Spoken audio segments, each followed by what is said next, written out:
আসসালামু আলাইকুম রহমতুল্লাহি বারাকাতুহু।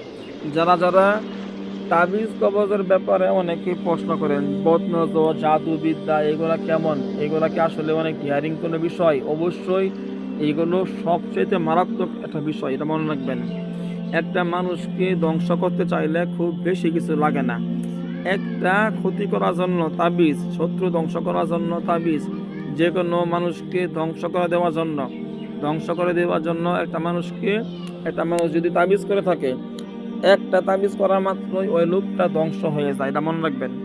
যাদের নামে তাবিজ কবজ করা থাকে, যাদের নামে কুফরি করা থাকে, যাদের নামে জিন চালান দেওয়া থাকে, অনেক লোক আছে যে শত্রুতা করে আপনার কর্ম বান্ধে রাখছে। আপনি যতই ব্যবসা করেন আপনার কর্ম হবে না। অনেকের আছে যে স্বামী স্ত্রীর মধ্যে করা থাকে বিচ্ছেদ, এগুলা করা থাকলেও তাদের স্বামী স্ত্রীর মধ্যে ঠিকই সংসার করব, কিন্তু তাদের মধ্যে মিল মহব্বত থাকবে খুব কম, তাদের মধ্যে শান্তি থাকবো না। অনেকের আছে যে সারা বছর রোগবালাই একটা হতেই থাকে, রোগবালাই ভালো হয় না, যতই অসুখ বিসুখ লেগে থাকে। এইগুলা কেন হয়? দেখা গেল তার নামে কেউ কিছু করে রাখছে।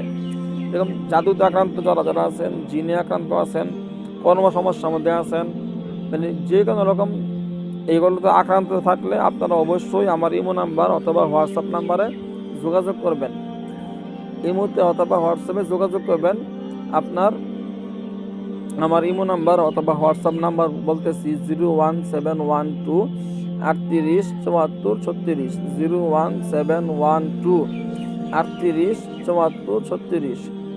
আর আমার ইমো নাম্বার হোয়াটসঅ্যাপ নাম্বার আরেকটা আছে 01711 25 66 95, 01711 25 66 95। আপনারা অবশ্যই যারা কাজ করাতে আগ্রহী, আপনি যে কোনো জায়গায় থাকেন, দেশে থাকেন, প্রবাসে থাকেন, আপনি অবশ্যই আমার ইমো নাম্বারে, হোয়াটসঅ্যাপ নাম্বারে আপনি SMS করে অথবা ভয়েস করে আপনার সমস্যা কথাগুলো বিস্তারিত বলবেন। আমি শুনবো, শুনে অবশ্যই আপনাকে উত্তর দেবো ইনশাআল্লাহ।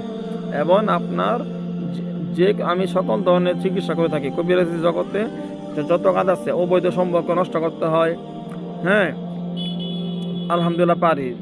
জিনে আক্রান্ত সমস্যা, জাদুতে আক্রান্ত সমস্যা, যে কোনো ধরনের সমস্যায় আছেন, অনেকের বিয়ে হচ্ছে না, অনেকে চাকরি বাকরি হচ্ছে না, অনেকে কর্মবন্ধ থাকার কারণে যে কোনো ব্যবসায় হাত দিলে ব্যবসা নষ্ট হয়ে যায়, যত ধরনের সমস্যায় থাকেন আপনি, আপনার প্রথমে পরীক্ষা দিয়ে দেখার মাধ্যমে আপনার সমস্যাটা ধরতে হবে এবং চিকিৎসা করার মাত্রই আপনার সমস্যার সমাধান হয়ে যাবে ইনশাআল্লাহ। আসসালামু আলাইকুম রহমতুল্লাহি ওয়া বারাকাতুহু।